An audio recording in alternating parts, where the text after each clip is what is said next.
je vais commencer quand même par une bonne nouvelle, qui est que depuis quelques années, le monde de la culture et le monde de l'art en France se sont ouverts aux questions féministes, aux questions de genre, à commencer évidemment par une prise de conscience de l'ampleur des inégalités qui jusque-là étaient restées, sinon non perçues, du moins peu contestées. Les actions de terrain se sont développées de même que les recherches. Et par exemple, les rapports de Ren Pratt, qui a été missionné par le ministère de la Culture en 2006 puis en 2009, ont produit des statistiques tout à fait éloquentes et provoqué un véritable séisme dans un secteur qui jusque-là était plutôt peu impliqué dans ces questions. Et on a assisté à une double prise de conscience, d'une part évidemment de l'ampleur des disparités, de l'anormalité des situations discriminatoires, d'une culture toujours terriblement androcentrée, au point qu'on en avait même perdu la conscience, puis aussi celle de la nécessité, surtout de la possibilité d'agir. Le tout aboutissant à une mobilisation durable, structurée et constructive. On aura l'occasion d'y revenir au cours de ces 2 journées. Et c'est aussi ce qui a motivé le choix de l'IEC pour le thème de ces assises. Depuis, le monde de la culture en général a commencé à porter un regard un peu mieux informé sur lui-même et ses institutions. Le ministère de la Culture, le Sénat, la SACD, le CSA tout récemment commencent à prendre en compte cette dimension et à avoir des actions pour mener des études, prendre des décisions, pour faire un petit peu bouger les choses. Alors, je citerai la création du comité ministériel pour l'égalité des femmes et des hommes dans la culture et la communication en mars 2013, ou bien les brochures Où sont les femmes, réalisées par la SACD en partenariat avec le laboratoire de l'égalité et l'association HF. Il y a beaucoup d'autres exemples d'initiatives, petites ou grandes. Et il est révélateur de constater que dans un journal professionnel qui est La Scène, journal des arts du spectacle, pour la première fois depuis sa création, dans le dernier numéro, je suis tombée sur 2 petits entrefilets qui évoquaient 2 cas de harcèlement sexuel. Alors qu'auparavant, ça n'était jamais aperçu. C'est donc que ça paraît important à diffuser.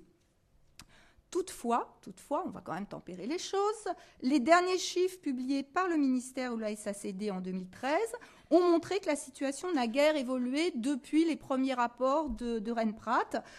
Sans vouloir donner trop de chiffres, 92% des centres dramatiques nationaux et régionaux et 92% des opéras nationaux sont dirigés par des hommes.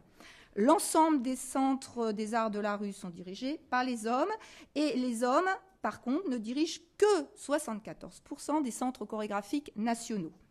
Et puis, bien sûr, vous avez toutes et tous entendu les propos remarquables du monsieur Montovani, qui est chef d'orchestre et également directeur du Conservatoire national supérieur de musique et de danse, et qui pense toujours qu'une faible femme n'est pas capable d'assumer les fonctions de chef d'orchestre. Alors, ces constats vont bien sûr demeurer en arrière-plan de nos assises.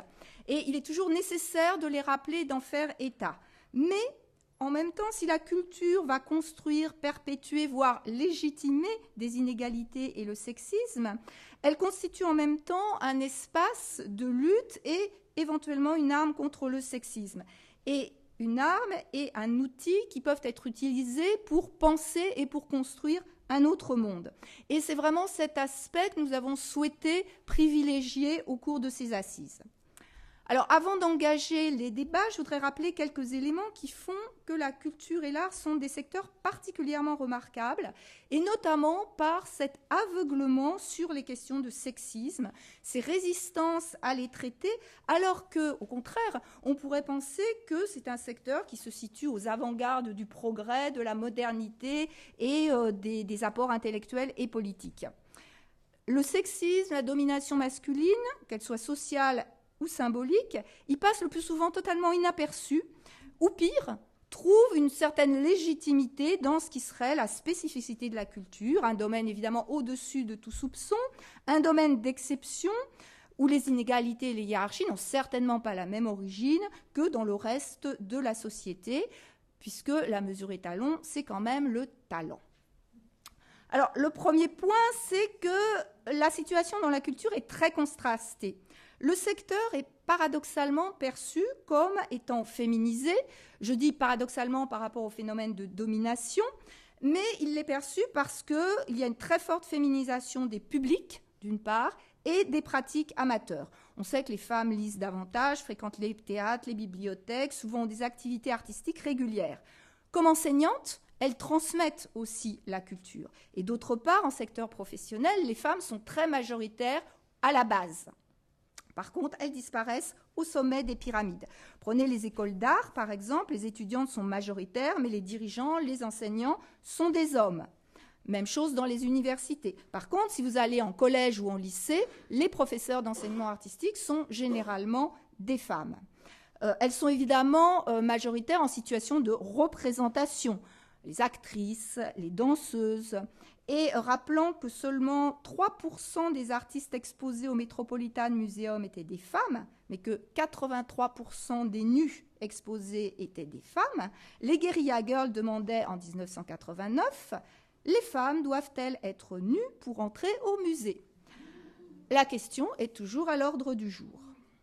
Dans un autre registre, il existe une passionnante étude d'une chercheuse Aurore Evin qui a montré que le terme d'autrice, ce terme qui fait se pâmer les académiciens, en fait est un terme très ancien qui remonte à l'Antiquité et qu'il a été combattu violemment par les grammairiens au moment même où apparaissait le terme d'actrice. Vous voyez tout de suite la nuance. Donc souvent, la forêt féminine à la base dissimule l'absence de femmes au sommet. Et d'ailleurs, cette dissymétrie pose la question du déficit de pratiques culturelles chez les hommes, qui signe quand même un échec, l'échec d'un certain idéal de démocratisation culturelle. Donc plus on s'élève dans les pyramides hiérarchiques, dans chaque domaine, et puis plus une pratique ou un secteur culturel est valorisé, plus l'activité devient masculine, socialement, professionnellement, et aussi symboliquement. Et donc les femmes vont se heurter au plafond de verre. Il en va des arts comme il en va de la cuisine ou de la couture. Et l'art, bien entendu, avec un grand A, est un monde masculin où les femmes dépassent rarement certains statuts et aussi un certain quota. C'est-à-dire que la présence d'une femme en lumière permet d'occulter l'absence des autres femmes. Il m'est arrivé dans des conférences de parler de la très faible présence de femmes metteuses en scène, et on me disait « mais oui, mais il y a Ariane Mouchkine ». En outre, la perception de la culture en général, et surtout de la culture dite de masse, comme féminisée, sert à la fois de masque et renforce la conception de l'art, toujours avec un grand A, comme un domaine d'exception, d'élite, terme qui en fait dissimule un monopole masculin. Ainsi, Jean-Luc Godard, que l'on connaît bien, opposait la culture à l'art, disant, je cite, « car il y a la règle et il y a l'exception ». Il y a la culture qui est la règle et il y a l'exception qui est de l'art. Et c'est bien une des raisons de nos mots. Le monde de l'art se prétend, se perçoit et est perçu comme un univers d'exception qui ne devrait pas être soumis aux mêmes règles et évaluations que le reste du monde. L'art serait donc un territoire de liberté qui procurerait une légitimité à des propos, par exemple, ou à des comportements qui n'en auraient pas dans d'autres secteurs de la société. Ce qui signifie que les règles citoyennes n'y sont pas les mêmes. Ils seraient régis par des principes différents de ceux du monde bassement socio-économique et échapperaient donc miraculeusement aux imperfections des autres milieux. Ainsi, par exemple, lorsque le 11 mai 2009, le collectif La Barbe est intervenu au Théâtre national de la Colline à Paris pour dénoncer la sous-représentation des femmes, c'est-à-dire qu'il y avait uniquement 1,5 femmes pour 12 spectacles, le directeur a répondu, je cite, « Je ne crois pas aux statistiques, mais dans l'art, mais au talent. » Tout est dit. Et donc mettre en avant le talent comme s'il s'agissait d'une qualité congénitale qu'il suffirait de convoquer permet de ne pas s'interroger sur les discriminations qui sont à l'œuvre dans le milieu, non seulement au niveau de la diffusion, bien sûr, mais également dans la formation, dans les conditions de travail et dans la carrière entre les femmes et les hommes. De façon un peu paradoxale, depuis le XIXe siècle, en France surtout d'ailleurs, l'art est pensé aussi comme quelque chose qui transcende le social. Ce dont témoignent aussi les résistances envers l'art dit engagé ou l'art militant. Mais dans le même temps, l'art est présenté comme intrinsèquement politique et politiquement subversif. Pour faire court et schématique, le monde de l'art est un monde à gauche. Les artistes, qu'on oppose toujours aux bourgeois, surtout aux petits bourgeois, sont supposés lutter contre l'ordre établi, surtout s'ils sont d'avant-garde. Toute œuvre innovante esthétiquement est considérée comme liée à une pensée sociale avancée. Par conséquent, on considère qu'il serait presque sacrilège de poser la question des rapports sociaux de sexe ou d'autres rapports sociaux d'ailleurs dans l'art comme on la pose dans des entreprises bourgeoises. Or, évidemment, il est facile de constater que la subversion esthétique ne va pas nécessairement de pair avec une pensée politique avancée, et d'ailleurs que certaines formes de radicalité politique ou esthétique, du futurisme à l'actionnisme viennois par exemple, se sont très bien accommodées de conceptions particulièrement rétrogrades des rapports sociaux de sexe et se sont appuyées sur une image particulièrement virile de la société, le corps des femmes étant souvent mis à mal et mis à contribution pour témoigner de la subversivité des actes. Enfin, il me paraît essentiel de rappeler le rôle du symbolique. L'introduction des pensées féministes dans le domaine de la culture, et notamment par les plasticiennes anglo-saxonnes depuis les années 1970, a permis d'interroger les définitions mêmes de l'art et de l'artiste. On s'est aperçu que ces définitions avaient été élaborées, plus particulièrement depuis le XIXe siècle, sur l'exclusion des femmes et sur une conception tout à fait élitiste de l'art. L'artiste a été défini comme un homme de classe économique bourgeoise, même s'il est anti-bourgeois, blanc. Lui-même et son art sont en quelque sorte universalisés, c'est-à-dire qu'ils peuvent représenter l'ensemble du genre humain. Ils sont supposés avoir un regard neutre sur l'ensemble de la société. Madame Bovary, c'est moi, disait Flaubert.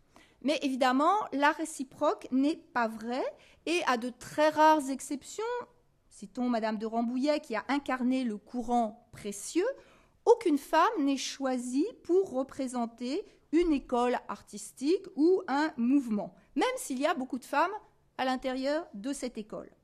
Et les histoires des arts, aussi bien arts plastiques, musique, cinéma, littérature, etc., ont été construites sur ce principe, excluant les femmes et ne retenant quasiment que des œuvres masculines considérées comme représentatives d'une œuvre universelle.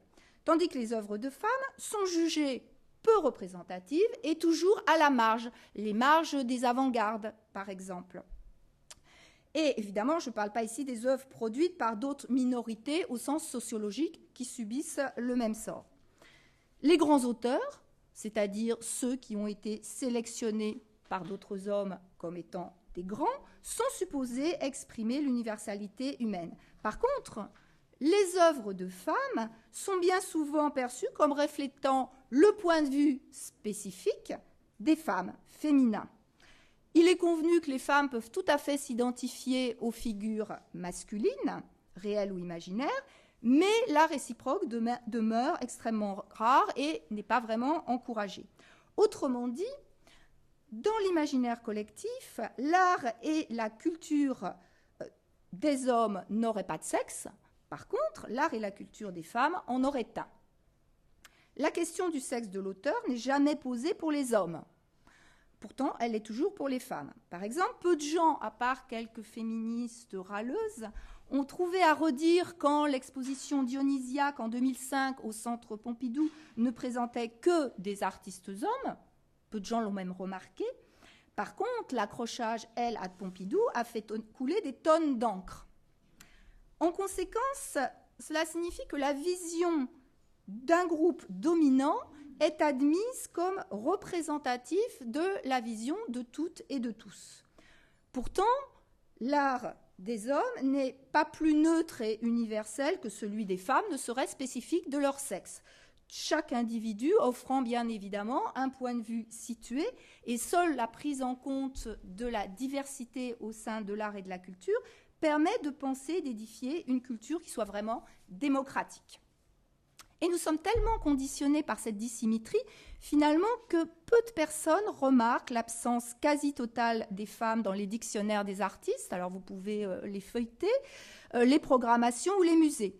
Et quand elles le remarquent, elles en concluent soit que, autant jadis, il n'y avait pas de femmes artistes, soit que les femmes ont moins de talent, puisque le talent n'a pas de sexe. A contrario, quand la proportion de femmes est supérieure à un certain seuil dans un domaine, le seuil se situant, selon aussi d'autres études, ce n'est pas spécifique à la culture, environ à 40%, on a l'illusion d'une féminisation très importante, ce qui signifie souvent qu'elle est perçue comme excessive, qui entraîne aussi une dévalorisation symbolique. Et je peux témoigner ici de mon propre conditionnement, puisque avant d'avoir entrepris des analyses vraiment quantitatives sur les programmations, notamment des vidéos danses du Centre Pompidou, j'avais comme ça le sentiment à vue de nez que la programmation était très bien équilibrée, voire même qu'il y avait plus de femmes programmées que des hommes. Puis j'ai compté, évidemment, et je suis arrivée à la fatidique répartition de 40% de femmes et de 60% d'hommes.